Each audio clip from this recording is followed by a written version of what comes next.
As you guys know, I reference God a lot in my music. I've been going through a journey wrestling with God, and I finally got to the point where I got baptized, and I can say with confidence that Jesus is the one. And it took me a long time to get there. There's a lot of nuance, there's a lot of noise out there, a lot of stuff kind of, yeah, like which makes you wrestle, and that's what I've been doing for a long time. And so part of this journey, which has been really helpful for me, is this author called Anne Hamilton. She's pretty much writes books on spiritual warfare, but she also studied Hebrew, and she's also used to be a maths teacher. The reason why that's important is because the Bible was originally written in Hebrew and Greek, but Hebrew has not only like the phonetic sounds, but it has numbers associated with all those sounds. So she reads the Bible on a different level to everyone else, and she has a great understanding, and also she thinks about it in different ways. Very, very intelligent woman, and finally, I got the chance to actually talk to her, and I wanted to record it and share that with everyone else as well because it could help some people build their relationship with God, which is honestly the bottom line. You don't have to be perfect. You don't have to be going to church every day. You don't have to be doing X, Y, and Z. It's about building that relationship, and the way you do that is just like how you do it with anyone else. So yeah, I think this is really important to listen to. If you're on that journey, hopefully this can help. And I'll leave all her links and stuff in the description because she's got a website. She's got 50 books out. Crazy. Yeah, she's amazing. She really is. So this was a massive privilege. I hope you will enjoy. Peace. Yep. Hello, Jacob. This is great to be here. I'm Anne Hamilton. I used to be a mathematics teacher for nearly 30 years. And then one day I decided that I needed to look at all of the things that God was telling me. So I had one book on my heart that I wanted to write about names and to get that out of the way so I could, think about being a children's author. And that one book about names has just exploded into nearly 50 books. And I still don't quite know where that avalanche came from or when it's going to end. So that's my story in a nutshell. Yeah, and Mm. what about a little bit of your background? Because you've studied, obviously, maths, becoming a maths teacher, Mm. but you've also studied Hebrew, is that right? I've studied just enough Hebrew to be really dangerous with it, because I look at what is there in the ancient language, and I think to myself, I'm not sure that this translation is correct. And so, I have a suspicion. I was probably born suspicious. So, Yeah, yeah, yeah. And sometimes. and you've been writing books for many years and researching the Bible for many years as well. How long have you kind of been doing this for? Um, s- um, uh, well, I've been writing since I was about 9 years old. Wow. It took much, much longer to be published. I've only been published in the last 15 years. Yeah. And so, there's all of those 50 books that I talk about that's been in that time period. Because I guess that, during that time, while you're not actually writing, nonetheless, all of your reading suddenly comes together and you don't realize that what you're looking at is one gigantic jigsaw that suddenly in your own writing you're putting together and you go, hey, wait a minute, this fits in a way that I wasn't expecting. All of these different aspects come together and they augment each other and give out an understanding that I wasn't expecting and that I haven't seen anywhere. So, Wow. it's easy now. This is the great thing about the internet is that, in these days, you can look to see whether anybody else has had your idea. Yeah, you can. And you can research so much more easily and find whether, there's something out there that will help your understanding or else, challenge your understanding. Yeah, yeah, wow. And it's very profound. I mean, that, yeah, it's very cool that as you've been writing, things have been coming together. Mm. And to think 50 books in 15 years, that's a lot of writing. I Mm-hmm. feel like one book a year is enough, but that's, yeah, wow. Yes, yeah. Some of them have been, multi-year projects, Yeah, and some of them have been very, very quick, because you do get a download from God from time to time, and you yeah, just go, I need to write this down. I remember one book that took me 6 weeks, which was dealing Wow. with Ziz. Oh, really? Yeah. At the beginning of the time, I didn't have any idea I was going to write a book. All I did was actually have in my thought, I must write this down before I forget it. Yeah. And then there was another, a little bit of information. I must write this down before I forget it. I must write this down before I forget it. Yeah. And after that's happened half a dozen times, you suddenly look at what you've written down and go, hey, wait a minute. Is that a book? These are all connected. They didn't look like that at the time. Yeah. But wait a minute. I think this is the beginning of a book, right? That's awesome. So, some take a very short time and some take actual years. Yeah. Yeah, man, that's awesome. Well, one of the biggest reasons why I want to speak to you is just because you've got a very deep understanding and you've researched this type of stuff. Kind of, I guess what we could say, like the more spiritual and the more mysterious, I guess you could say, side of the Bible and the side of, I guess you could say, Christianity. For me, one thing that I think I've found in my life that has put people off from God and following Jesus and Bible and stuff is this whole concept of hell. And we did talk about this before, but I think that just the misunderstanding of it and how like the time and cultural language differences and everything have impacted our view of hell, especially as English speakers.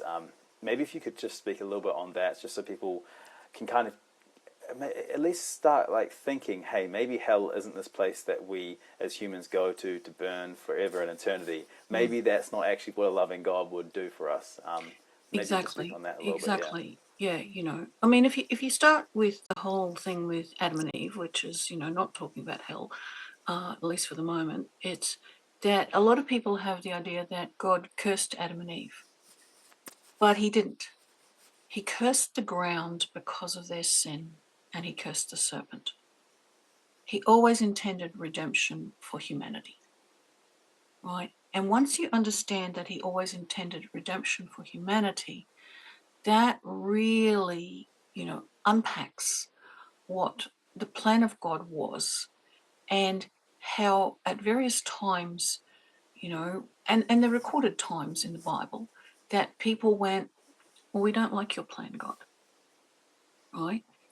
And once we've got that understanding, we can actually look at hell and go, okay, originally hell was, at least, in the Hebrew Bible, it was Sheol. Sheol was a place where there was fog and darkness, and people went there as a kind of waiting zone. And you get, for instance, the example of Samuel being called up from Sheol in the time when Saul is desperate for an answer. Samuel is dead. He's a prophet, right?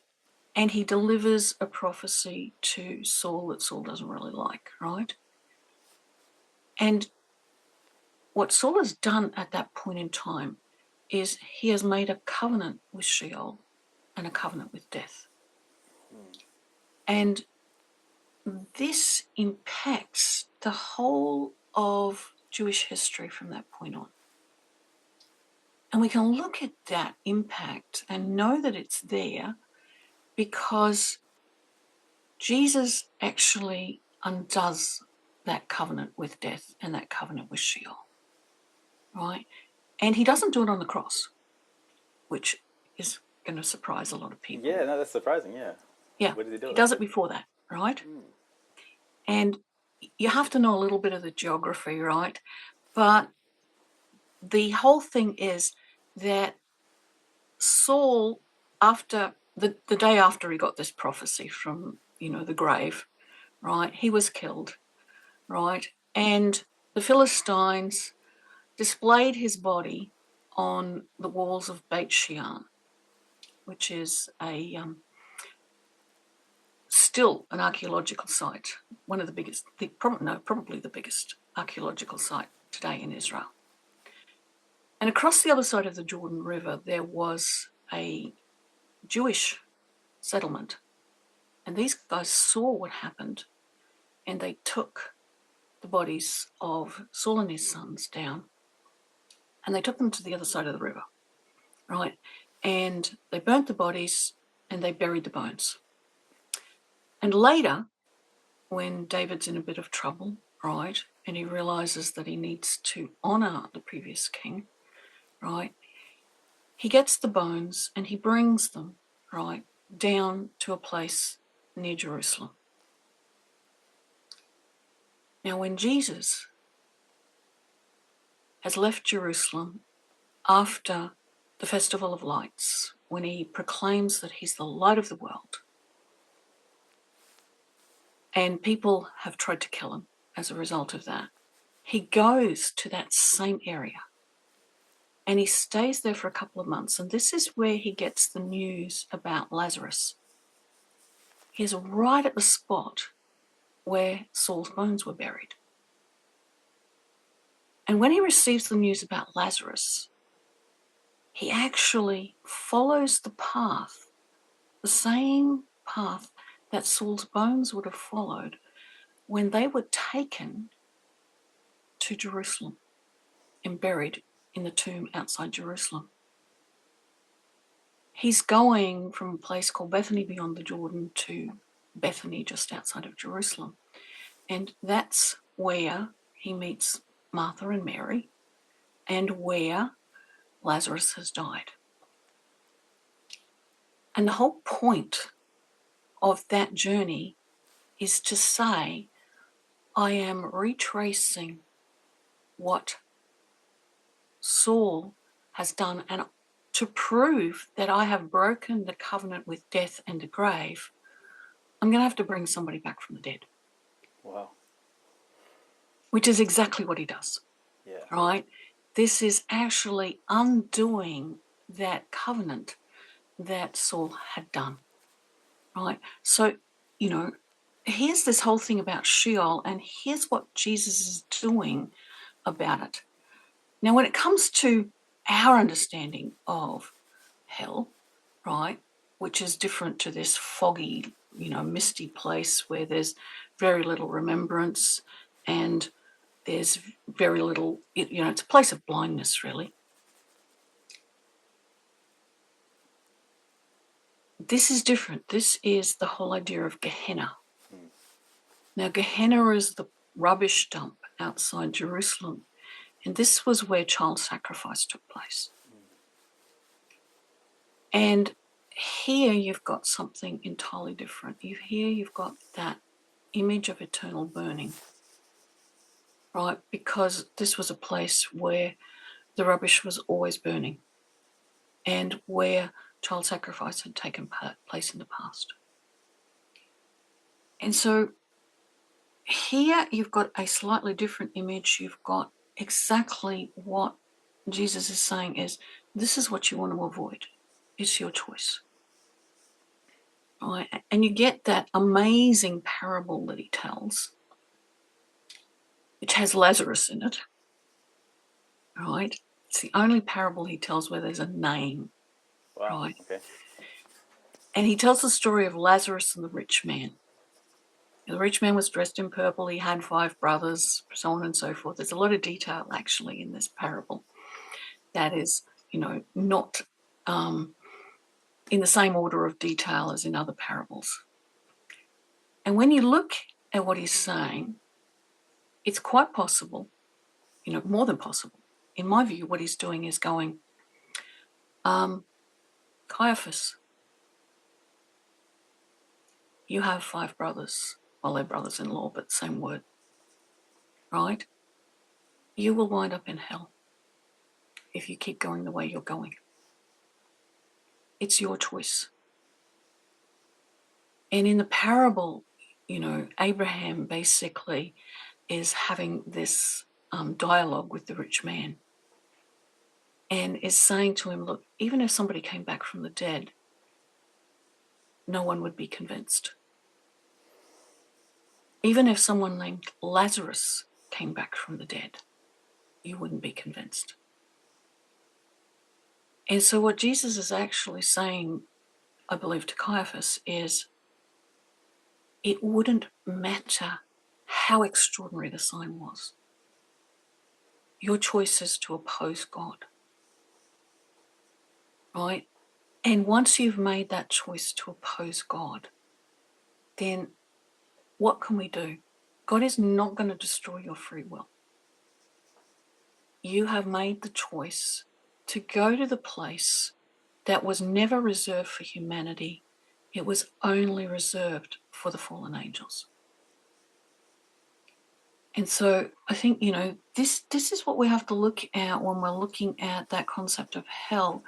It's not a place where humans are ever supposed to go, but it's a choice that we make by covenant agreement with the enemy. And the enemy is death or Sheol, because both death and Sheol are considered not just places, but people. They have their own being, right? And at first you go, how can you be both a place and a person, right? Yeah. But you have to recognize that we are places and we are people. We are the temple of the Holy Spirit. That's a place. We are the New Jerusalem. That's a place, right? But we're also people.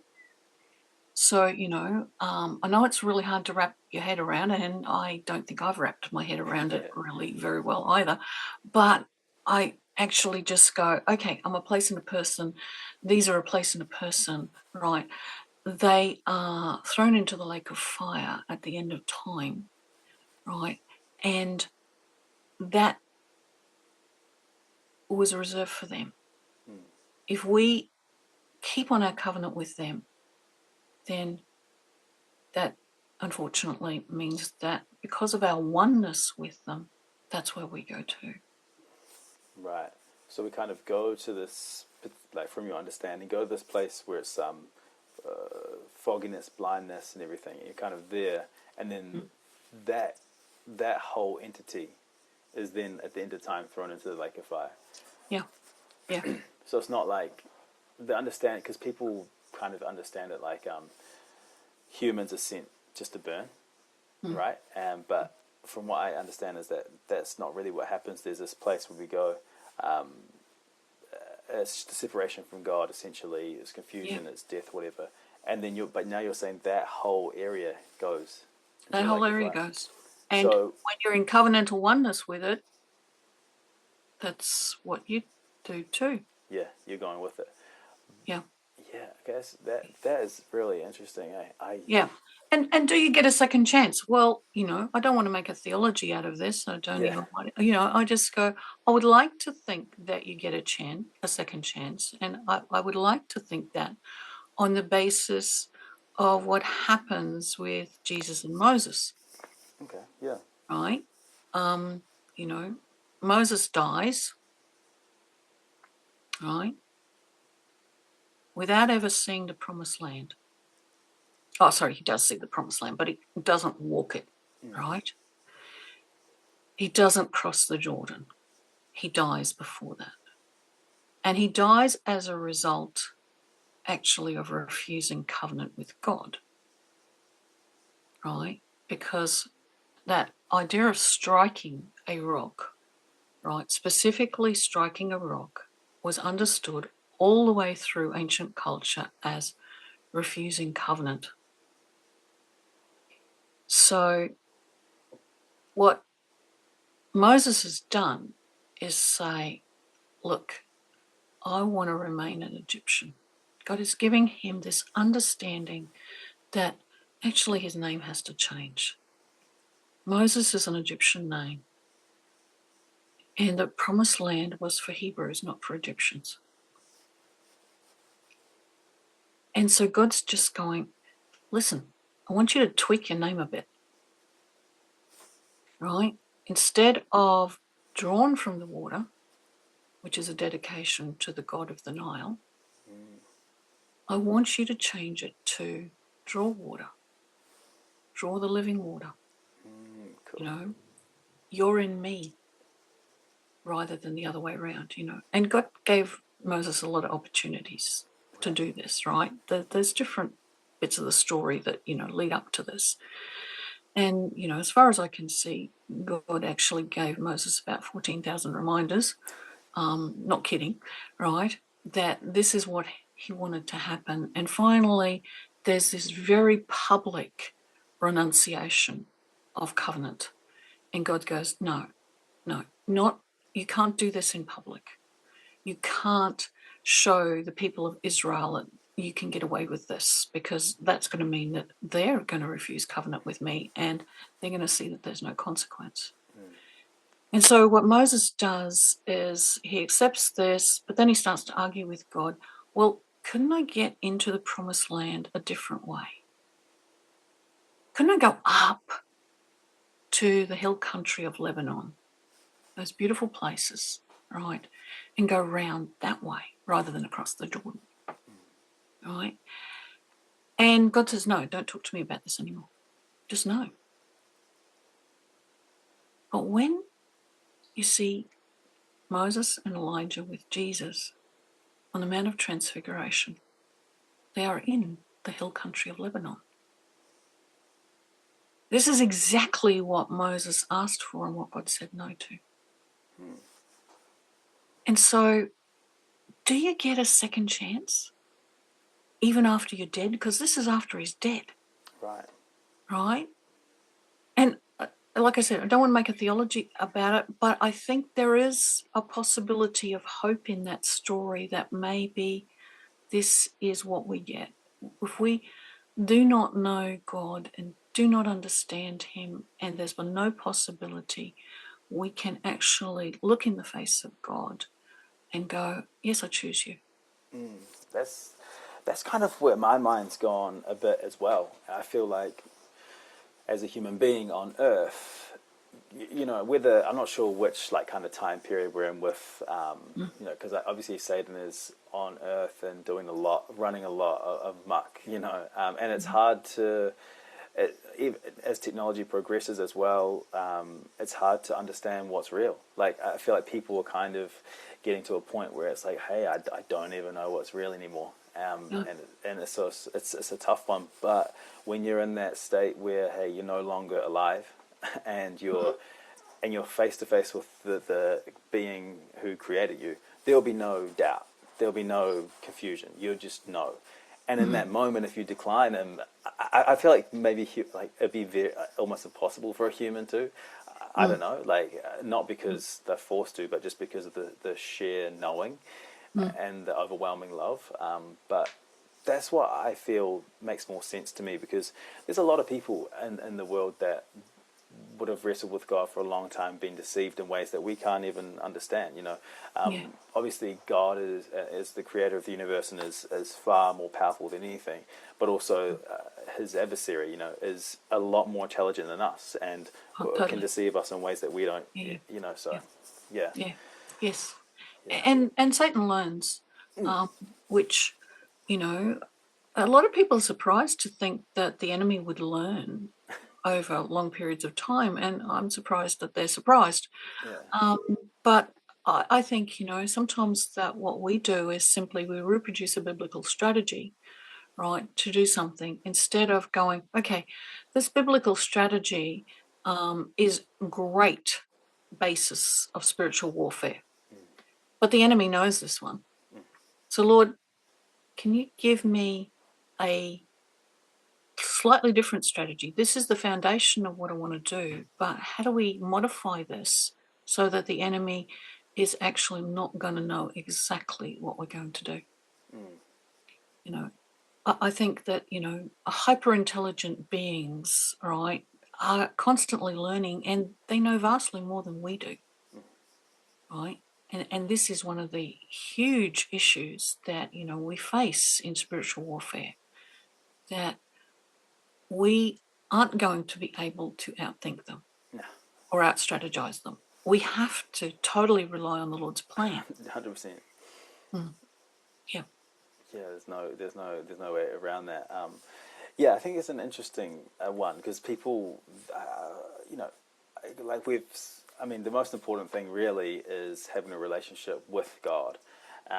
That is just so important.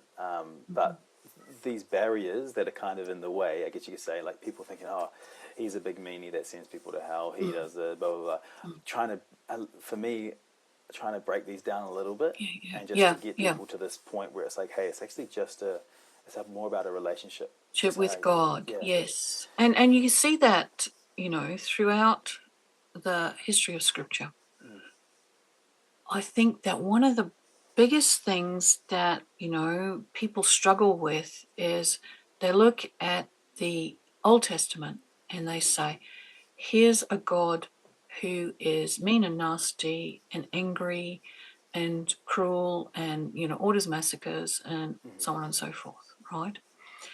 Now, there's a number of times that we look at that and you go, I've looked at things lately and gone, I have very grave doubts that God ordered some of the massacres that appear that it said he did, right? That's number one. But number two, there are times when he does. And they seem to follow two mainstreams, right?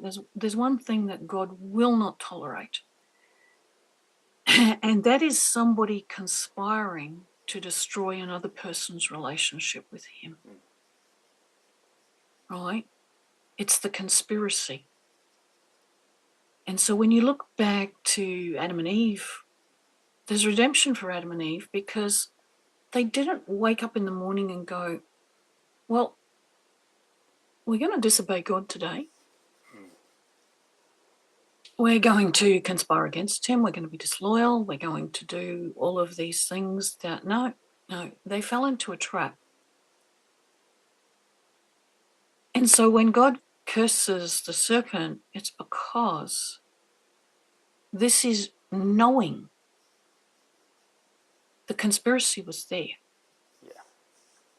There's no redemption for the angels. And there's no redemption for the angels because the conspiracy is there and they know God. They are face to face with God.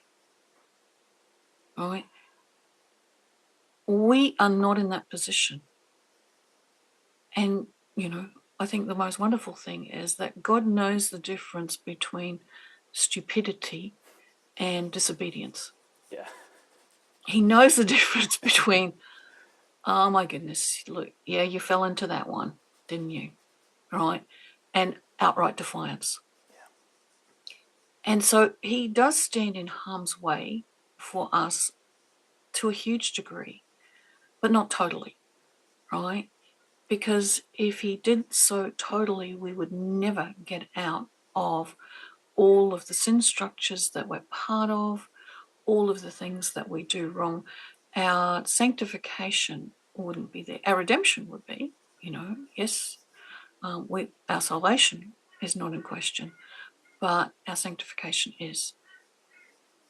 And God wants us to look at all of the things that are constantly disbarring us from him. And one of the big things, of course, is always going to be a covenant with the enemy. We talked about the covenant with Sheol, the covenant with death, right? Now, most people today do not have the foggiest notion how to make a covenant with anybody. No. Right?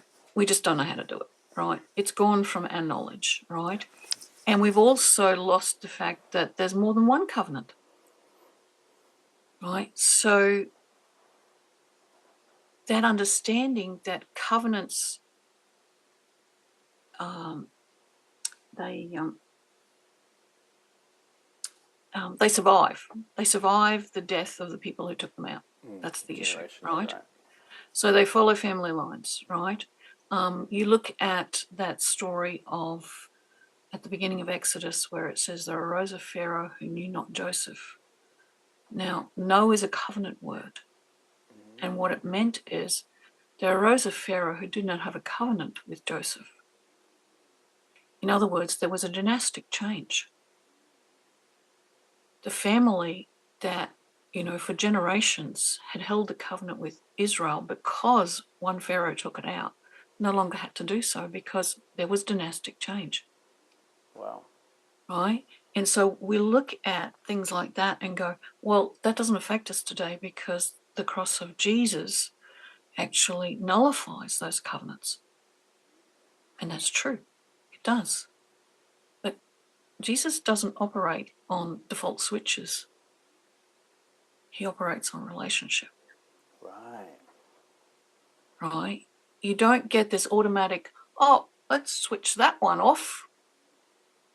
Let's switch that covenant off. We actually have to go to him and go, Lord, I think I've got a covenant with death. I need you to cancel it. I need you to annul it.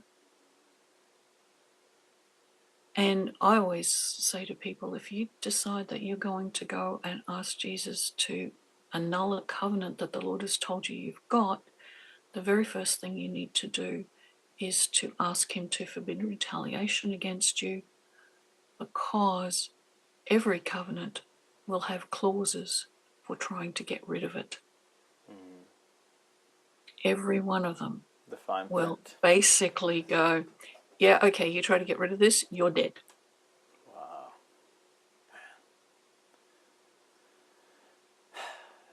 It's the legality of all these things, isn't it? It's like people. I'm blessed because obviously you know my mum. She's taught me a little bit about this stuff. But like you said, a covenant is almost like the way we think about it now is almost like signing terms and conditions. Exactly. Kind of. Yeah, exactly. it's like a legal We think document. about it as a very solemn contract instead of a covenant is actually about coming into unity with another person. It is about oneness with another person. Wow. Right? And so, here's the issue. If your family line has got a covenant with death, how can you fully come into covenant with Jesus as the way, the truth, and the life, or the resurrection and the life? It's all very well to say choose life, right? But inside us, when we've got this covenant, right, that we didn't take out, No. and in fact, we don't even know anything about, and even when we do know something about it, we usually interpret it as a death wish, which is exactly what it's not, right? It's exactly the opposite of a death wish. It's the whole idea of going, well, actually, what our family at some stage in its history decided was God is not the most powerful being in the universe. Death is. And we want to survive. So, okay, here's a great plan. We will get a covenant with death to give us survival. Right? We want to be able to survive. Right? And so we're going to bargain with death to give us survival. Wow. So. And the bargain is always your inheritance. Oh, right. And yeah, if you're going to inherit the kingdom of heaven, and now you're not. Now you're not. That's a big one. That's a big one. Really, really big one. And also, what came to me when you were saying that was, if you're making a covenant with death, you use the word survive because it can't give you life. You've been given life beforehand, and yeah, you're living, but you're just going to continue surviving. It's not like you're actually getting life. Yep. And that's all you get.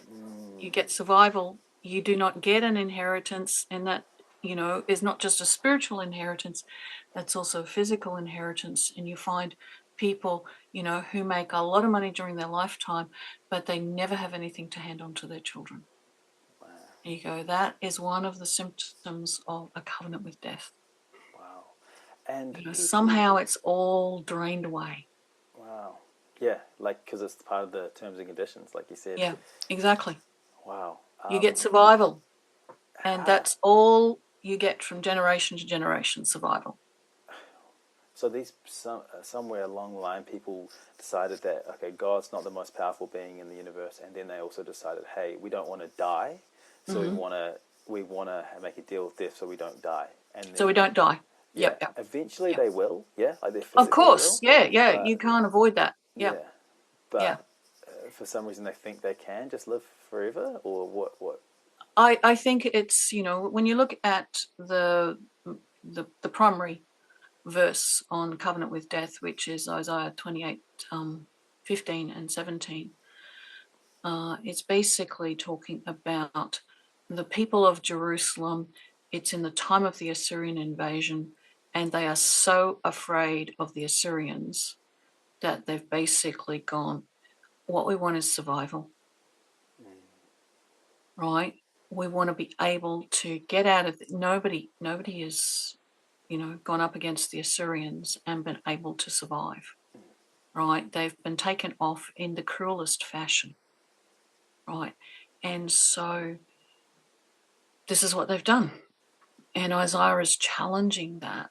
And he's basically saying, look, God can break this covenant with death, and he will show you that he has broken this covenant with death.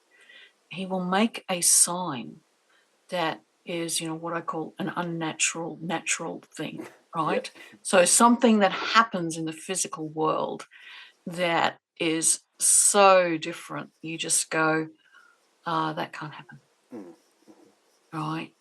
And so the examples that Isaiah gives is, well, he'll make the sun to stand still, as he did at the Valley of Gibeon, or he'll make an inland tsunami, as he did when David was facing the Philistines at the Valley of Rephaim, right? So these are all things that are just, so unnatural. You just go, I don't even know how that can possibly happen. And so you come to the crucifixion, which is the ultimate breaking of the covenant with death, and you've got that natural happening, right? Because you've got an eclipse that lasts for 3 hours. Yeah. And you go, it is impossible for that to happen at the Passover. Because at the Passover, the moon is on the wrong side of the earth to have a solar eclipse. Wow. And besides that, a solar eclipse only, genuinely lasts for a few minutes, totality. And here you've described something that happens for hours. So whatever happened, right, it's God actually going, yep, okay, I promised you that I would do something unnatural in the natural, and here's the evidence of it. And back then, everyone would have had a much better understanding of the stars and the moon and everything, and they would have just been mind blown because they would have all instantly known, because it's such an important thing. Oh, absolutely. Yeah.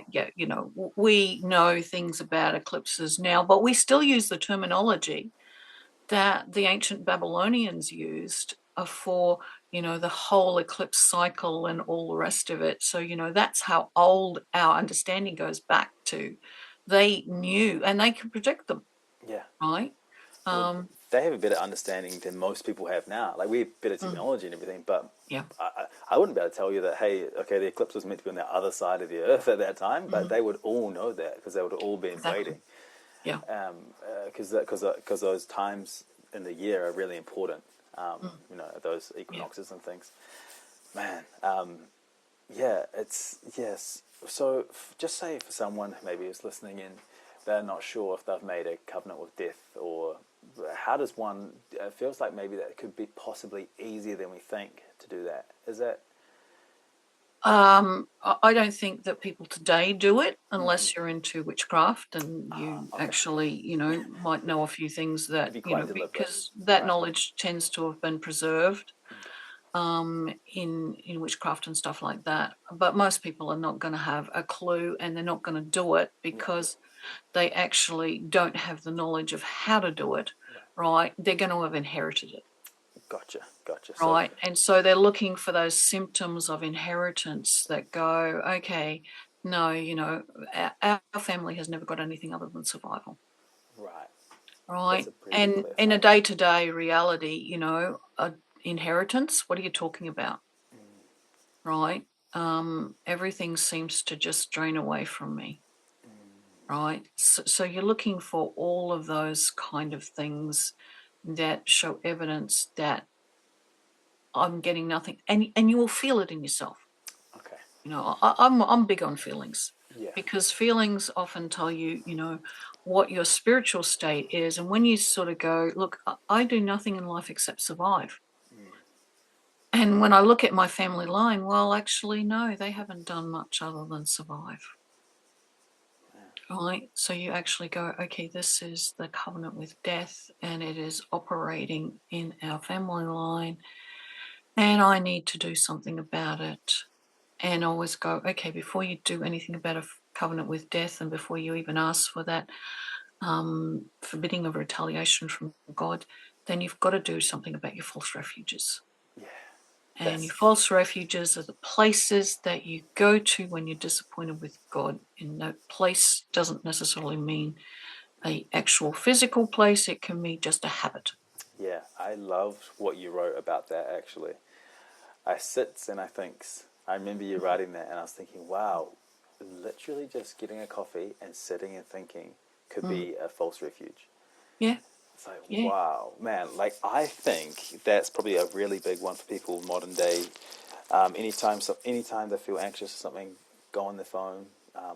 watch a video, Scroll something your like that. scroll your phone, Mm. right? Yeah, that's a Just big just one. do something mindless to Yeah, distract yourself, yeah. right? And and so it's about, before you do that, it's about going to God and saying, "Hey, God, I'm X, Y, and Z about X, Y, and Z. I'm mad about this because," and just bringing it to Him. Right? That's the Yeah, importance of going to Him yeah, first. Yeah, exactly. It can be the mad about, mostly for people, the false refuge happens when you're disappointed or disillusioned. yeah. Demotivated and something. Yeah, Yeah, you expected something to happen, you worked towards it, yeah, and you just went, how did this even come to pass? yeah.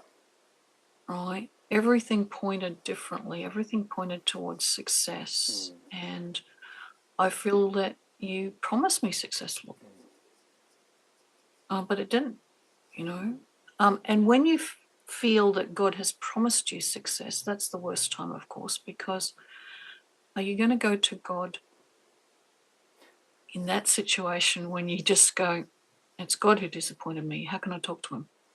yeah, He didn't come through for me. I'm not talking to him, you know. And you've actually got to actually get past that and go, I am talking to him. I'm going to ask him what went wrong. yeah, That's the big thing. We don't ask God why enough until it's a big crisis. yeah. And we need to start asking him why about little things, because we just need to start that conversation and that relationship. Yeah, that's beautiful, isn't it? It's like, one thing I find interesting is like God knows everything, right? So He knows Mm. everything you're feeling, but He still wants you to go talk to Him about it, even though He Yeah. knows what you're going to say. He knows. Like you said, it's about that relationship. It's not a one-way street. Like, if God just did everything, it's not a relationship. It's about No, us doing what we can too, and like you exactly. said, Yeah. building those little habits. I Yeah. think that's just so important and very overlooked. I've started just talking to God about everything. Mm. I mean, that's the cool thing as well, because people probably have heard this before, but it's like, yeah, God is God, right? But He's also your Mm. friend, and I think Mm. that Mm. is really important. Just knowing that, hey, there's some things you don't want to talk to your mum about. There's things you don't want to talk to their, but you can talk to a friend about. Maybe you Yeah. can't talk to your wife about, but you can talk to your friend about, because it's like Mhm. maybe it's a thing that you guys just can relate to. I think that's important. So like, I mentioned this last time we talked, but I feel like there's this kind of way that we have all these relationships in our life, and hopefully, Mm. people can build those with Mm. different people. Like, for example, you have your partner, your parents, your siblings, whatever, but also your friends. And like, God is like kind of all of these things a little bit. Mm. In a sense, you can talk to them about anything like you would any of these people. And I Mm. think that's super, super important, and kind of what we've talked about before. Like you said, asking God to come out of covenant with certain things, Mm. but it's about that relationship first. And I Mm. feel like everything just comes back to this, Mm. and this is why I kind of want to talk to people about. It's not about being the perfect person and No, going to no. church and doing all this stuff. It's just literally about being a Mm. human and Mm. trying to have a relationship in a Chat way with that, God. Yeah, yeah. yeah, it's just, Yeah. yeah. And it's simple, but it's not. Like, because, like you said, there's times where you're angry, there's times where you're frustrated, there's times where it doesn't make sense and you're confused and etc. But it's just about Yeah. continuously trying to build that relationship, just day in and day out. Yeah. I think that's like the bottom line, which for me is exciting because because I'm someone who has been blessed with the ability to build relationships, and I have a lot of good relationships. So for me, it's something that's exciting because I'm like, okay, cool, yeah, I can build a relationship with God. But even for me, it's like I would love to have the reciprocation, like I do with a human. You know, you might talk to God, and then you won't hear back for ages, and you come to Him every day, every hour, Exactly. and Yes. Yeah. you don't hear back. But Mm. sometimes I feel like there's, like you've mentioned before, you've said there's times where you need to be like not just waiting and not waiting like impractically or inactively, but being patient where you're actually actively waiting and ready for Him, but Yeah. still coming to Him, and even if you're not hearing straight away, it's still being okay. What can I do to be prepared for maybe what you're going to tell me, or what is stopping me from hearing? Is there something I'm doing? Can you Yeah. give me more information on this? And Yeah. just is that Exactly. continuous? Is that kind of does that make yeah? Exactly. And you may not get the answer straight away, sometimes you do, right? Sometimes, I found that, when the answer is too complicated, the Lord has to build your understanding so that you've actually able to sort of comprehend what He's saying to you. He could give you the words straight off, but I found that when He doesn't give you the words straight off and you look back and you go, "You could have told me that straight away." You go, actually, what He's trying to do is to get you past the definition that you would have looked up on Google, right? To actually get in all of the nuances so that, oh, wait a minute, I would have been led astray by that definition. It's not that it's wrong, it's that there are so many other nuances there that I needed to actually understand more Before before He yeah actually, revealed what He wanted to reveal. So, sometimes it takes longer. yeah And in addition, I think, one of the amazing things about God is He's got this space where you can just go and you can express your anger, you can express your hatred, you can express all sorts of things, right? Um, and the enemy can't touch you, right? And this is before the throne of grace. This is this wonderful thing as approach boldly the throne of grace. And that word boldly is, I used to go, "Oh, I'm not a very bold person. I don't think I could do that," right? But I used to always have these arguments with God. And I realized that, in fact, what that boldly is, it's a particular Greek word, parousia.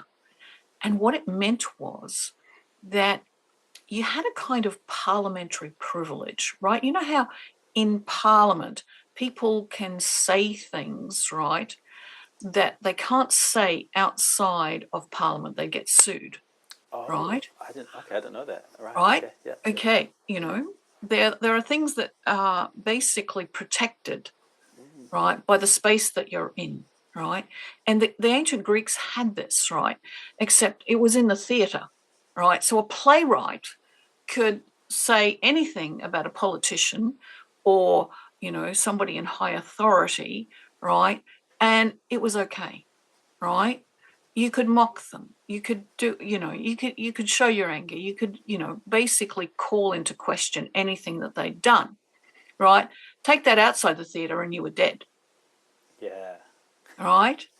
And so it was a kind of legal indemnity. And this is what God's given us. Go before the throne of grace and you have legal indemnity for what you say to God. The enemy can't actually bring an accusation against you. Wow. Right? And I go, hey, that God would create this space where you can just go and express all of your toxic feelings, Yeah. right? And still be in relationship with Him and not have the enemy actually able to have any legal hooks as a result of that. That is just absolutely amazing. I mean, this is, all of the wonderful things that God has got for us that show, how much He understands us and how much He loves us and how much He wants and values the relationship with us. that's actually a really good point. I think we oftentimes forget God understands us so much more than we even understand ourselves. So there's not these things set up to trip us, but it's actually to help us a lot. Like you said, this throne of grace, you can just go to God, and you don't have to be in fear of any retaliation from that. It's just you and Him, and He's protecting you in that moment. And that, I mean, all the time, but like, especially then when you're worried about maybe the things you're saying, but you've got that grace. Oh, that's so cool. Yeah, that's really cool. Oh man, yeah, I think there's a lot that is important about that, and yeah, I feel like if people can get maybe, I don't know if this makes sense, but like just kind of getting to the point where, hey, you're trying to make a relationship with God before you even have to fully understand everything. You just can just start, God, because God knows you, and that's the important part. He's going to guide you. Absolutely, yeah. I think one of the wonderful things that it's not a biblical quote, but it's a great quote. It's still right. Is God accepts you just the way you are, but He does not accept that you'll stay the way you are. Right. And I think, this is a wonderful thing that, God just goes, it doesn't matter how low you are or what you've done or, or any of your background, anything at all, I will accept you right where you are. But I'm not going to leave you in that mess. I will not accept that you want to stay in that mess. Yeah. Right. Some people just want God to fix the mess rather than fix them. And God goes, no, I don't want to fix your mess. I want to fix you. Yeah. Because that's the root cause, really. You're going to keep going back to the same old mess. Yeah. And I think that's sometimes why God says no, because what you really want is for me to just actually fix this so that you feel comfortable in the situation. You do not want to change. Yeah. And God wants transformation. Yeah. Is that not wanting to change and that kind of being comfortable and maybe wallowing in one's pity or something or sadness? Is that like a spiritual thing, or is that? Oh, absolutely. Yeah. It's there's certain benefits in it, right? And those benefits will change from person to person. You always ask the question, if you cannot change this behavior, then what benefit are you gaining from this behavior? Right? Obviously, when it's a sinful behavior, when you don't really want to change it enough, you haven't got to the point of being absolute. You've got to hate your own behavior before you can actually get to a point of asking the Lord and meaning the repentance that you're speaking out. Otherwise it's just something that you just go, okay, I actually like what I'm doing. Right? I get to manipulate other people. That can be as simple as sickness, right?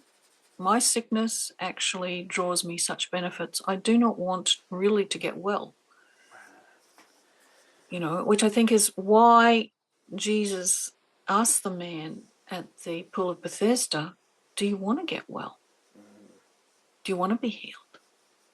Right? Because some people actually, when it comes right down to it, no, they don't. There's too much that they're gaining from actually staying in that position of being ill. Yeah. That's a good point. Yeah, people may get more attention. They may get people pitying them and helping them, and they're afraid maybe if they get well, then they're going to be lonely. Maybe. Exactly. Or they might have to go to work. Yeah, yeah, all that. Yeah. So no, yeah. There is quite a bit to it, and I guess just for an example, if someone was in that position and they did want to get well, then it is actually about going to God and asking for that, but you have to mean it and you have to want it. Yeah. And it's something that takes a while to get to that point. Could someone potentially ask God, hey, I don't want, like they could say to God, hey, I don't want to get well, but I want to get well. Oh, absolutely. Yeah. I've sometimes said to the Lord, I actually don't want to forgive this person. Yeah, yeah, yeah. But I want to. Well, actually, I don't even want to. How far back do my wants actually go? Yeah, Right? yeah, I want to yeah, forgive them. yeah, yeah. I Right? see what you're saying. Yeah, but Mm, God can help you get to that point by slowly breaking mm. down and just taking you through that process. Yeah, That's good. That's really good to know. That's an important distinction because people may feel hopeless if they didn't want it themselves, but actually God can get you to the point where you do want it, exactly. which is really important. Yeah, Yeah. that's so cool. That's why for me, I may have told you, but yeah, I've been on a journey with God for a while, but I only just got baptized a few months ago, and so Mm, this is all. It's not all new to me because my mum has been talking to me about it a lot, but it's more exciting for me now just because I don't know. It just starting to make more sense, and things are just starting to click a bit more, mhm, which is really really awesome. So I'm just thankful for this time. I did also want to talk a bit about. You talk a lot about in your books, like people's calling in life. Just mhm, say this person has a calling to be an author. This person has a mhm, calling to be a fireman, or mhm. whatnot. There are certain things spiritually that hold people back from their calling. And maybe you could talk a little bit on how to reveal those, like asking God to reveal those to us and how to overcome it, or maybe if we're even looking in the wrong place and how to ask God like where to look. Mhm, mhm. Yeah, yeah. How many years have we got to finish this? Okay. Yeah, I'll try and summarize it in as briefly as I can. Okay. The big obstacle is always false refuge, right?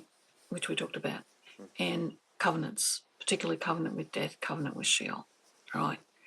There are other covenants that you can have, of course, and the Lord, I found, does not require you to deal with every single false refuge in your life or all of the covenants in your life before he will, basically allow you to come into your calling, right? He asks you to deal with all of the false refuges that you know about. So all the ones that you're conscious of, right? So, you ask yourself, what do I do when I'm disappointed with God, when I think he's broken his promises to me, when I can't see anything? Like, what do I do, right? Some people will, just as I said, sit and think and have a cup of coffee and, but there are thousands of different behaviors, right? Some of which are, basically good things that have got out of place and some of which are obviously sinful, Like right? exercise, for example. If you're Yeah, angry, someone might go work exactly. out or Yeah. something that might look Go and good, do a but workout. Yeah, yeah. yeah, but That's a good thing but it's in the wrong place, right? If you're actually talking to God while you're doing the workout, that's fine. You know, Basically going, hey, yeah, God will say to you, yeah, let's go do a workout together, right? You talk to me while we're doing it, right? yeah, Um, and but there's other things, like porn, stuff like that. It's not going to be right something that God's going to say, okay, that's okay, you can do that, and then you can talk to me, right? yeah, Or you can talk to me while you're doing it. It's just no, no, right? That is just straight out repentance. You've got to actually get rid of it, yeah, right? Whereas there's a lot of stuff which is good, right? And it's the good stuff that is actually hard to identify because when you've got something sinful in your life, oh, okay, I know I do the sinful thing. It's actually the good things that are so hard to identify yeah. I'm just that are gardening. keeping us from God. What's wrong with that? You What's know, wrong with like that? yeah, In fact, that was my first reaction to God when he revealed that, this was my false refuge, sitting and sort of zoning out and, you know, having a cup of coffee. I just went, well, what's wrong with that? yeah, Right? I'm not getting smashed on alcohol or doing drugs or, yeah, anything like that. It's just a cup of coffee, right? yeah, And his answer to me was, well, you never come to me first. yeah, And I went, oh, hold on. You're right there. Yes, you're right. yeah, And so we get these habits. So this is the first thing. All right. The second thing is the covenants, right? yeah, And you can't really deal with the covenants until you've dealt with your false refuge issues, because false refuges fundamentally are idols. You know, and that's the scriptural understanding. Basically, it's within this refuge you have created an idol. You got a little shrine there. Wow. You know, and so, you know, for me that was the hugest revelation. It was, oh my goodness, what have I done? I have made a cup of coffee my ever-present help in time of trouble. Like, what? Couldn't I have at least, you know, made it a couple of $1 million? It was just sort of like, how cheap am I? Right? Yeah. And you just, but God understands, right? He's very gracious, and he does understand. And, you know, he revealed a number of other false refuges over time. And as he revealed them, I went, well, hold on here. You allowed me to actually get across the threshold into my calling without dealing with these. I said, why is that? And he said, because I am looking for commitment and faithfulness. I'm not looking for perfection. When he And said, that commitment and faithfulness to the relationship is what he's asking for. yeah, and that's the important. That's the important thing to him. Not that you've dealt with all of your issues, because basically what's going to happen is that, you know, as you clean up one issue, he will go, okay, there are other issues here, some of which are yours and some of which are simply you've inherited in your family line. Yeah. And then when you start to clean up your family line, you'll start to go, okay, well, we haven't quite finished the family line yet, but it's time to actually move to the community and to the nation and start to clean up things there. Right? And so, you know, God's always going, okay, you're not quite ready yet. I used to wonder why it was always not quite ready yet. But I realized that if we were quite ready, we would rely on our own resources and our own strength, not his. When we're not quite ready, we go, I can't do that. No, not me. Oh, yeah, okay. Well, with God's help, I could. Yeah. And going back to the covenants, you did speak a little bit about the covenant with death and what that looks like. Inheritance is kind of drained away before it reaches anyone. Sheol is another one you said is quite common. What does that look like passed down? Sheol is basically means that you have probably, if you've got that covenant, then you have a seer ability. So you're actually prophetic in nature and actually can see into the spiritual realm, right? Now that may be visual sight, that might be a sense of discernment, that might be, you know, feeling, right? It can come out in different ways, right? It will be a sense in some way, right? And it may not be visual, but a lot of people experience the visual, right? However, any agreement with Sheol, any covenant with Sheol will defile that seer ability.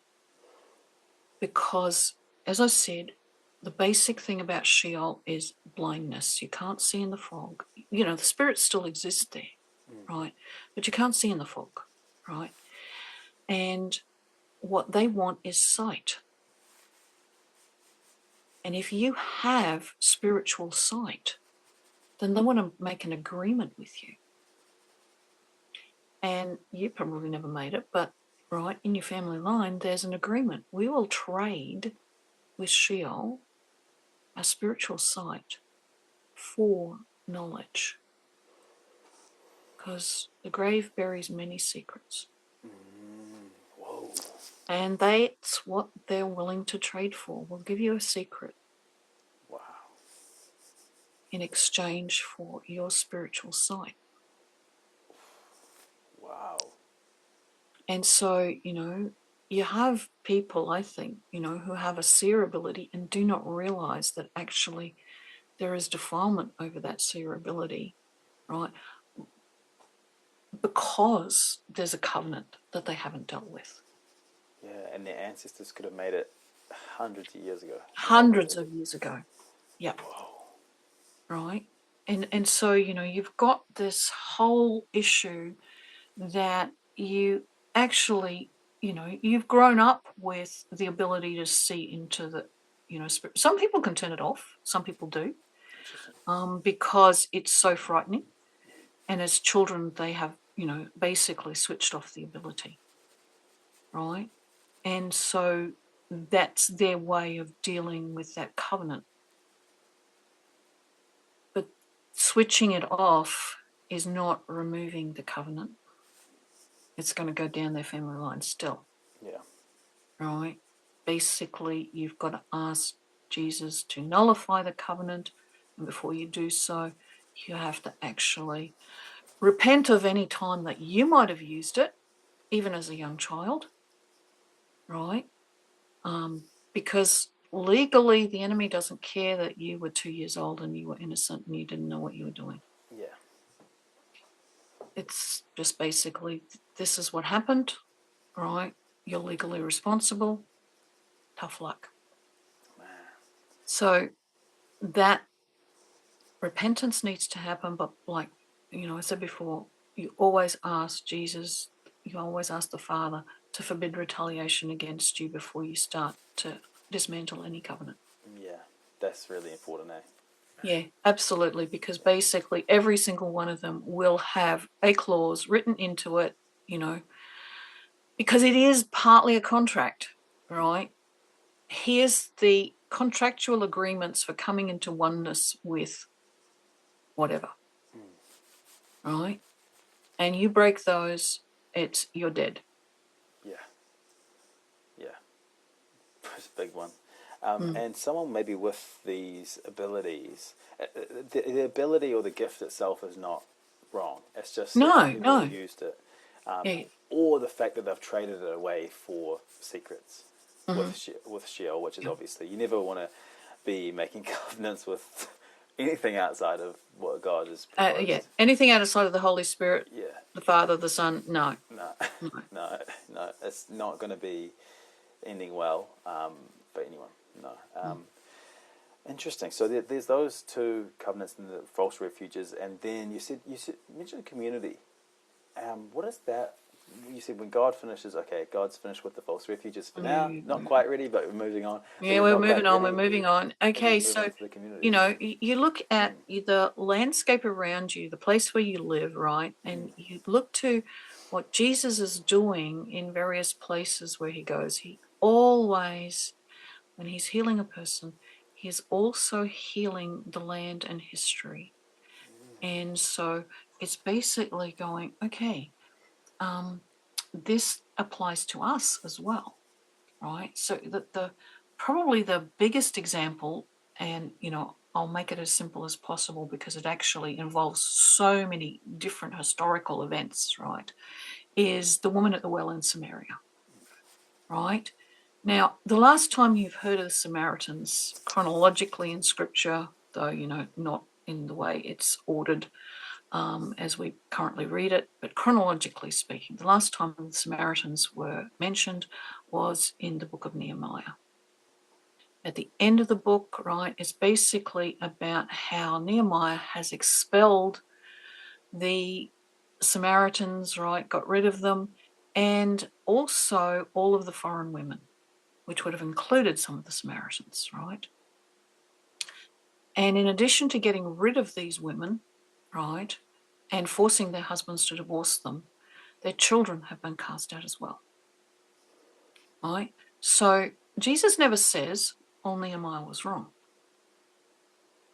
What he does is, he goes up to a woman of Samaria and he says, give me a drink.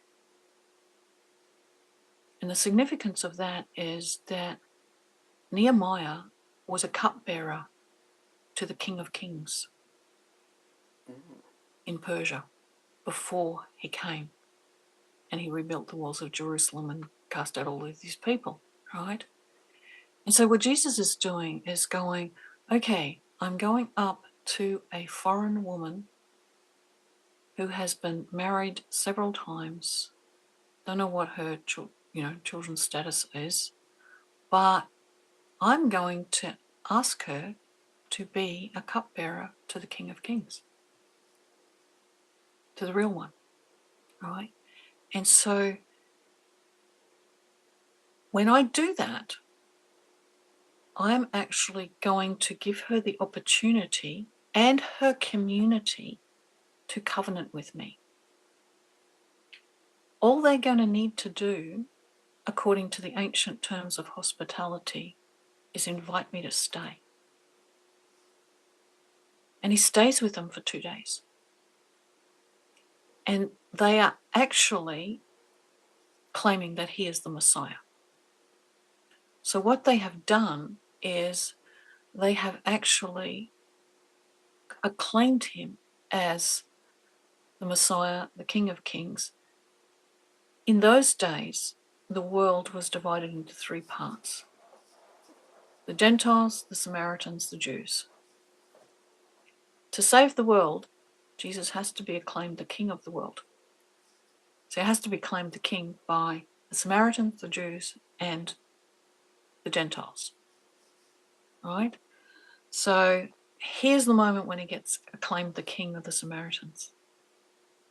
Later, right, Mary anoints him, right, before he rides into Jerusalem on a donkey and is acclaimed the king, right? This is part of the ceremony of a king, right? She's the anointing one. She's the kingmaker, right?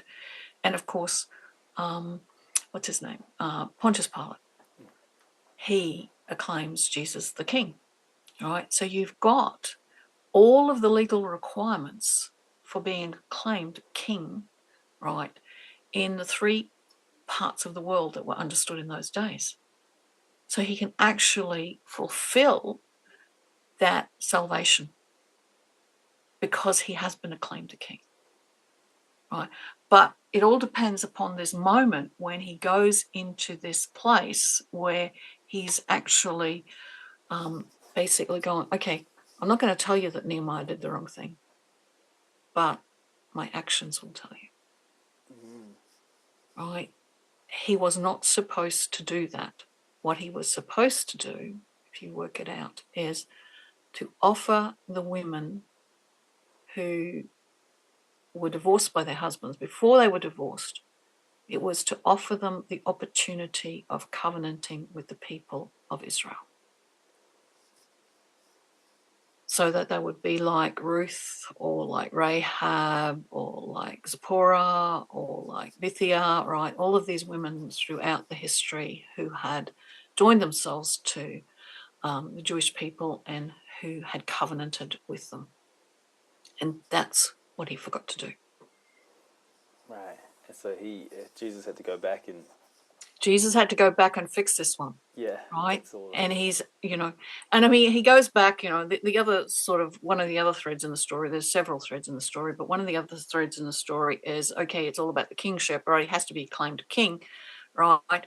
He goes to the very last place where the kingdom of David was a unified single reality, right? This was where David's grandson, Rehoboam, this exact spot, right? He goes there, because this is where Rehoboam lost the kingdom and it was torn apart, right?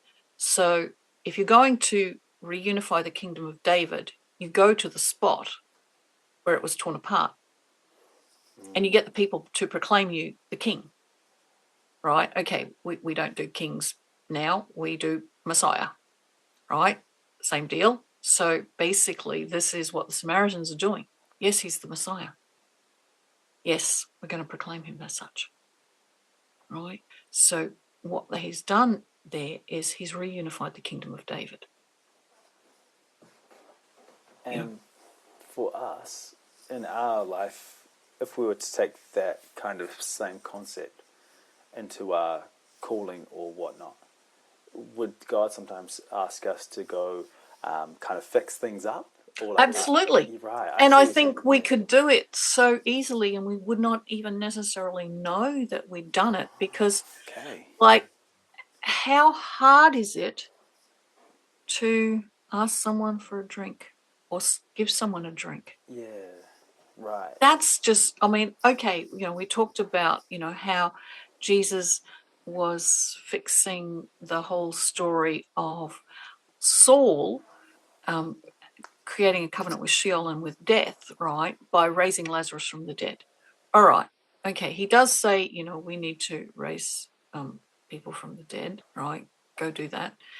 But my faith hasn't quite reached that point yet. Don't know about yours. Yeah. But my faith is quite able to give somebody a drink Yeah. or to ask someone for a drink, because those are really simple things. Some of the things are just so simple. A 2-year-old can do them. Yeah. And some of them you look at and go, okay, he's asking me to do that. Well, all right. Maybe I need to have a little bit more faith than I do now. Yeah. So, for an example, if we put it into someone's life, let's just say maybe there was something that needs to be fixed up, maybe a relationship with someone. Is that kind of what that's referring to? Like, hey, Absolutely. Yeah. You might find that, Yeah. okay, in your family line, right, there's an issue with, let's say, people from Finland, Yeah. right? Right.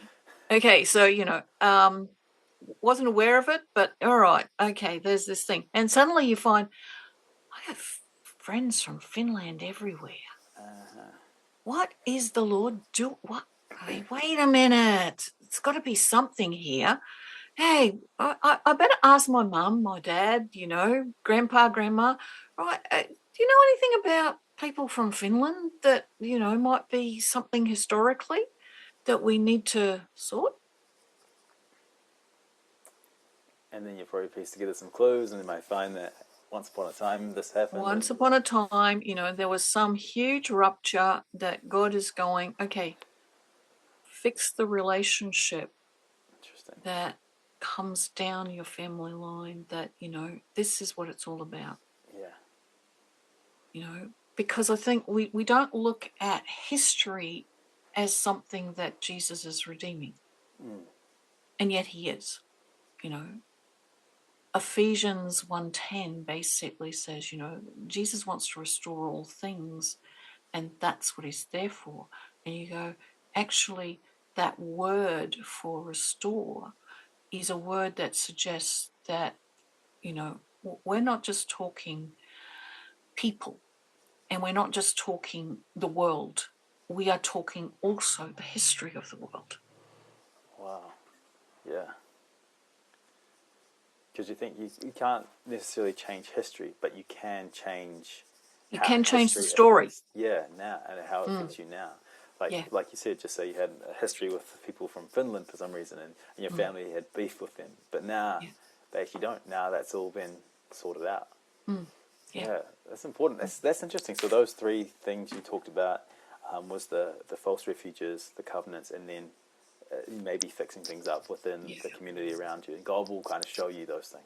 Yeah. So, this is when it gets beyond you to something in your community, something, historically, something that may, in fact, be world mending. Wow. Yeah.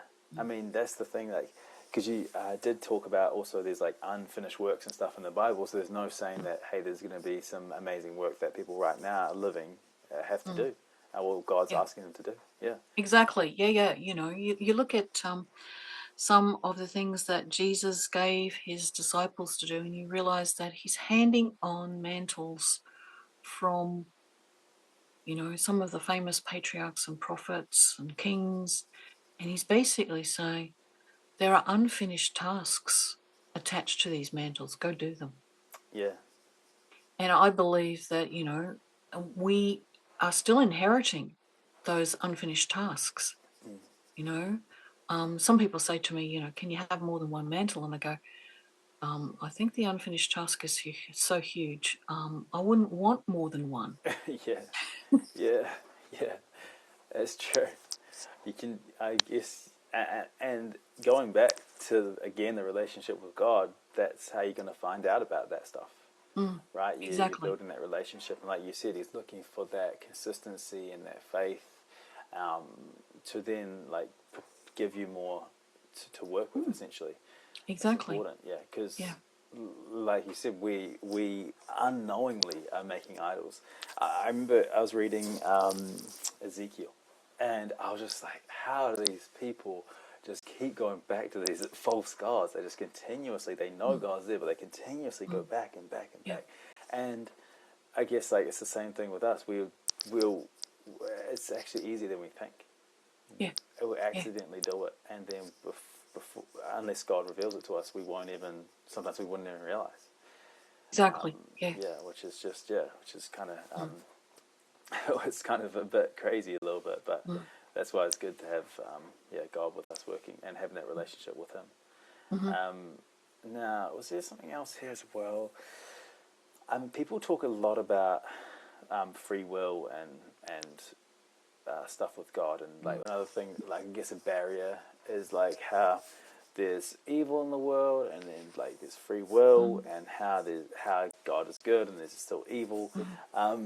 Do you have any kind of thoughts on that at all? Okay, so the area that I'm most interested in terms of free will is when it comes to thresholds, right?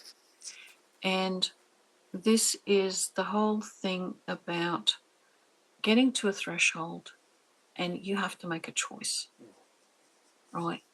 And a lot of people, when they get to that threshold, which for me, okay, there's many thresholds in life, but the one that I'm talking about is the threshold where you are about to come into your calling. You're looking at that open door and you go, okay, this is the job that is my calling in life. This is what I've meant to do. This is what God wants me to do. This is what God's promised me.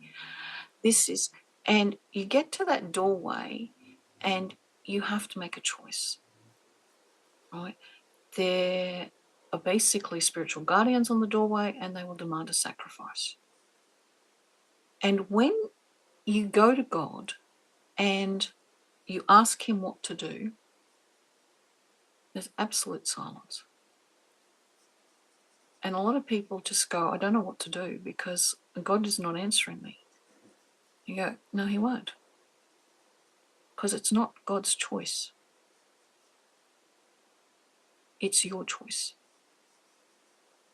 And this is the moment where free will is so important because basically it's all about you choosing whether or not you are going to be committed to God.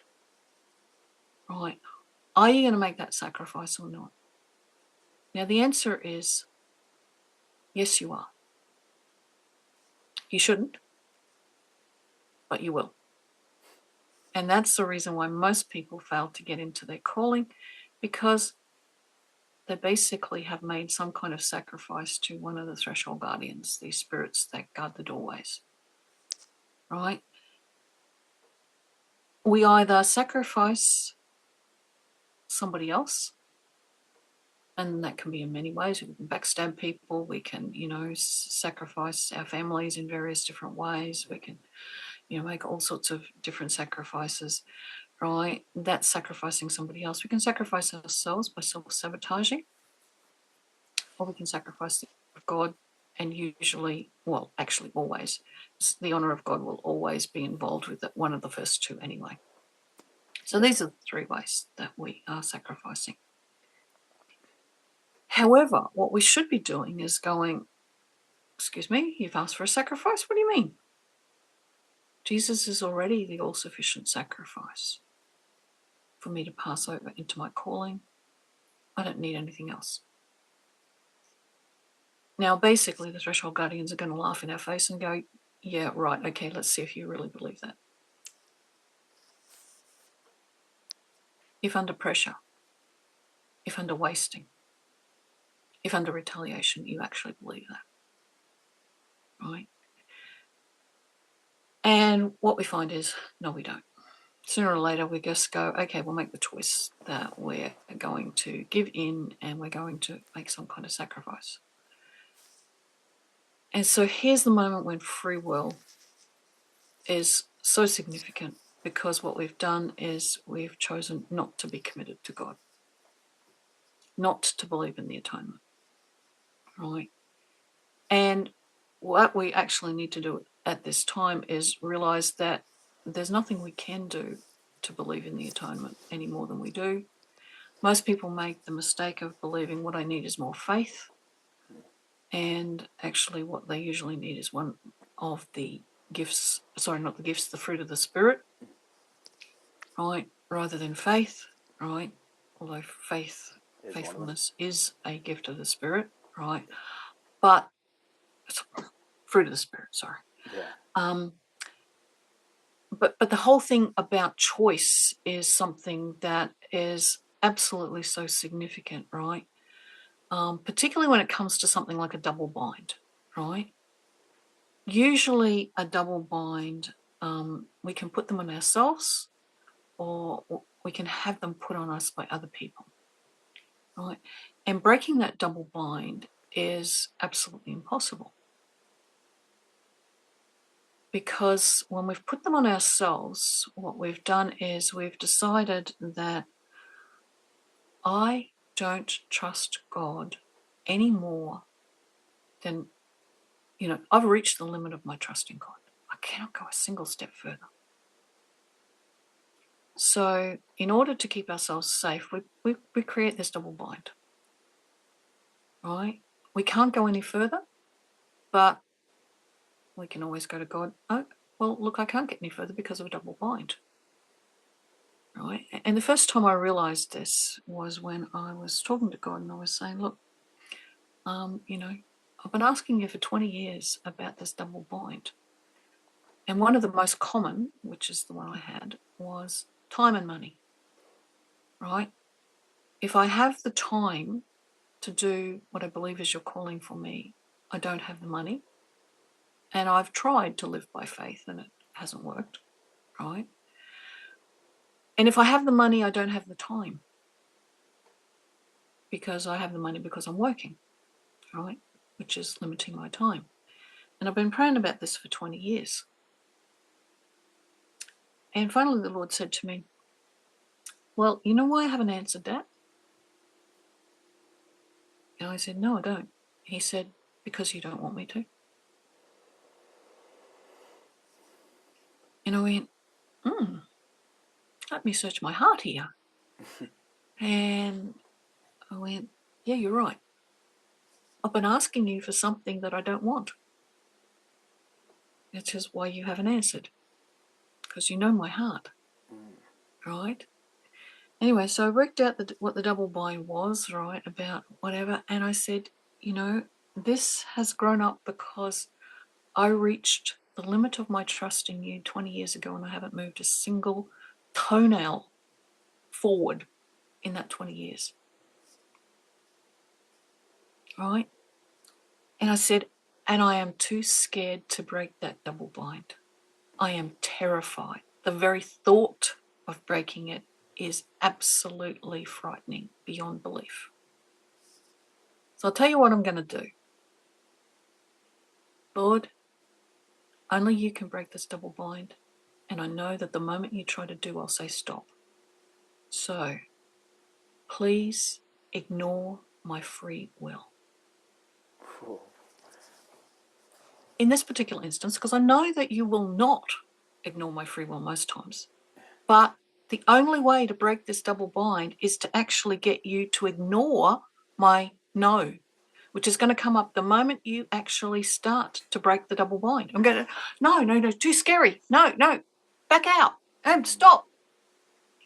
So I said to him, okay, you can ignore my free will for this. So he did.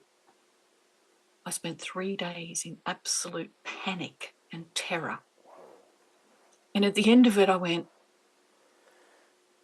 why didn't I do this 20 years ago? Wow.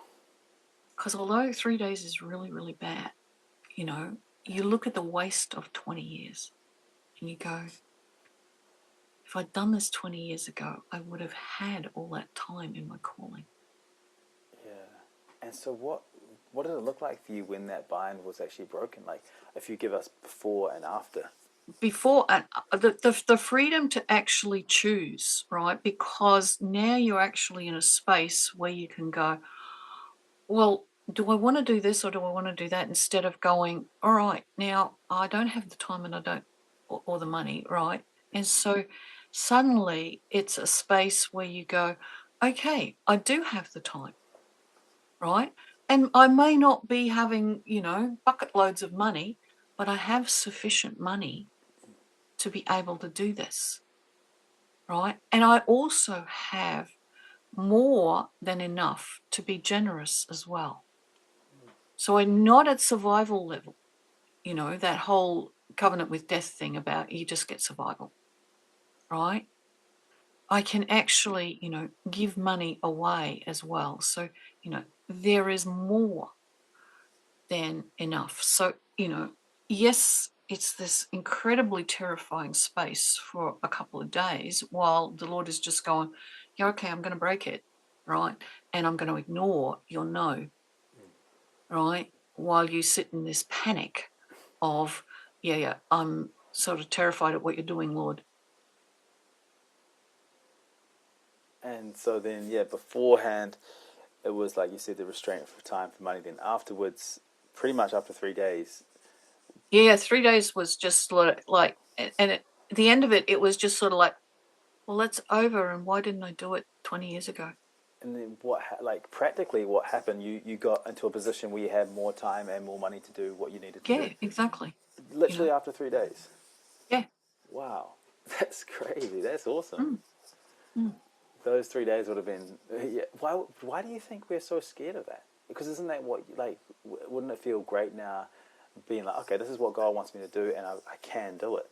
I think the issue is that you don't realize that you've created the double bind because of your lack of trust in God, right? And you've got to get to the point of realizing, well, I've been here 20 years, nothing's going to change. Do I have any more trust in God than I did 20 years ago? No, I certainly don't. Is that going to change in the next 20 years? No, it's not going to. In fact, I've grown quite comfortable here. I did say to the Lord, look, I feel like living on the margins of a desert, but that's okay. It's not really comfortable, but it's not really uncomfortable. I've grown to like it here. This is my comfort zone. Right? To do anything else is to risk, and that is why I've actually gone, no, please, double bind, put it over myself, and put it over myself in such a way that I can't break it. Wow. And I think that's what a lot of people do. They have created double binds for themselves because people do reach the limit of their trust in God. How does one know when they've reached the limit of the trust in God, and how to actually push that beyond that? I think you would know after a couple of years. You wouldn't know to start with, right? Because, okay, you're moving forward. And certainly, you should know before 20 years. But when you're asking for something that the Lord wants for you and you're getting no answer, I reckon even 5 years is too much. You just go, all right, you do have to have patience, but you don't have to have too much patience, or else you're putting yourself into the hand of the spirit of wasting. Yeah. I found that what I've got to do with the Lord is ask him, what is the limit of the timing here? I know I need to be patient, right? Because that was, one of my excuses. Lord, you're teaching me patience. And finally he said to me one day, listen, you learned that decades ago, right? No, your problem is that you are too patient, right? You put yourselves into the hands of wasting. And you have to actually sort of go, okay, now, Lord, all right, I need to be patient. So how long should I give these people, right, before I look at an answer? right? And then how do I approach it?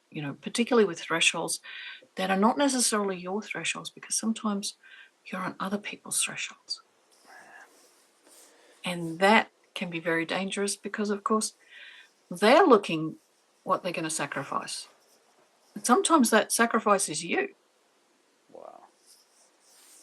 And so you've actually, sometimes once you get into your mind what a threshold looks like, right, and that only comes with basic experience of going, oh, wait a minute, what's happening here?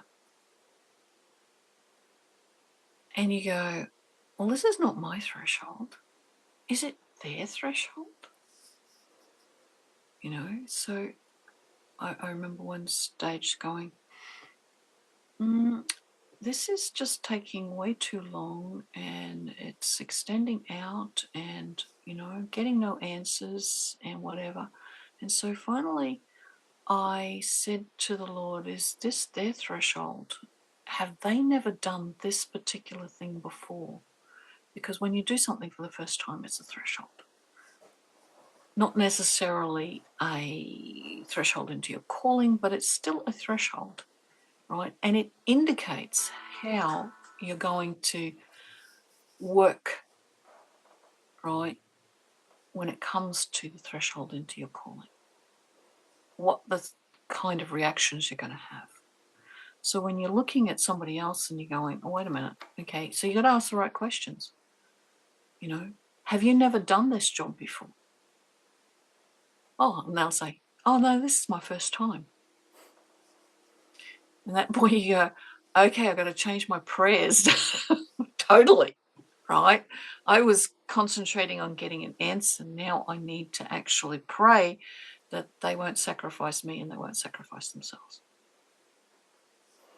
Wow. So things can really change. You can be praying for one thing, but actually end up, yeah. Yeah. Once you realize it's a threshold, you actually got to change the nature of your prayers. Yeah. Right? That they will make the right choices, that they won't sacrifice anybody. Yeah. They will be timely about things and communicate, because on thresholds, communication gets really, really dodgy. Yeah. Man, that's a tough one because, yeah, if you're at someone else's threshold, that's that's tough because they have a big part to play in that. Exactly. And if you don't realize you're there, you can actually get smashed without having any input at all, really. It's not, you just happen to be there. Yeah, yeah. And again, we keep coming back to the same thing, but that's why I'm guessing it's important to have that relationship with God so we can reveal that to you. Say, hey, this is actually for this person, and this needs to happen. And that's right. We kind of keep coming back to that bottom line, and it's a beautiful one though, because that's the part that isn't actually that complex. No. Like out of all the stuff that can seem quite overwhelming, the part that's not complex is okay. Just whenever you can, go to God. Every time you're upset, it just continuously go to Him, and that's exactly. That's really the bottom line, which I think is really, really cool. But yeah, I think we've covered quite a bit. It's been really awesome. I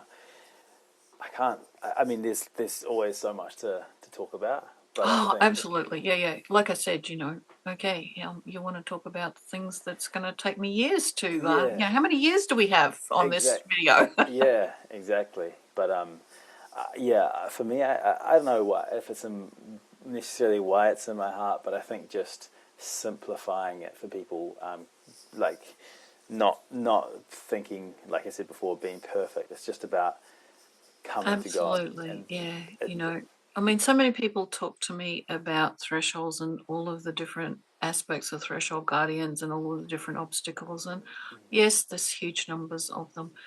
But the absolute bottom line of it, and I always say this, is I would not have to tell anybody anything if your relationship with Jesus was such that you could go to Him and say, Lord, in this particular instance, I don't believe that you're capable of doing this. Help my unbelief. Because that's what it comes down to. It comes down to the relationship and where you are in that relationship and the level of trust that you feel. And that is really what it's all about. Yeah. And building that trust with God, that comes, like we said, that comes from building a relationship. You don't grow to trust someone who's a stranger. You trust someone Yeah. after years or whatever, after getting to know them. Exactly, you know. Yeah. And some people think that, you know, a covenant's going to happen straight away, you know, and as I've said, you know, there's more than one, right? And these happen over a period of time because they're all about relationship. And if you look at Abraham as the example, right, he doesn't even get a covenant for 12 years, right? He's got a relationship with God for at least 12 years before he gets the first covenant. And then there's another 13 or 14 years before he gets the second and third covenants, right? And you just go, well, why is that? And you go, well, because relationship isn't built in a day. Mm. And commitment doesn't come, you know, instantly. No. You cannot show commitment and covenant loyalty to God like, okay, I want God to answer this, and the answer is based upon my covenant commitment to him. Well, he'll know, and he does know, but you haven't demonstrated anything. Yeah. Yeah. Man, well, I think it's probably good for us to leave it there. Yeah. I think we've gone through a lot, but having that bottom line is just so important. And so hopefully this is all recorded properly. Hopefully. Otherwise, we're just going to have a really, really refined conversation at some point. But no, Yeah. I hope that's fine. And yeah, again, obviously, thanking you for your time. Also, yeah, maybe let people know if they want to learn a bit more. Where can they get your books or listen to your podcasts and stuff? Oh, most of my books are on Amazon, though, you know, I usually suggest to people that they research other places because Amazon's sometimes much more expensive than a lot of other places. And so, you know, my podcast is Grace Drops with Anne, that of course is with an E, .com. That's awesome. And do you have a website where people can buy your books as well? No, I don't.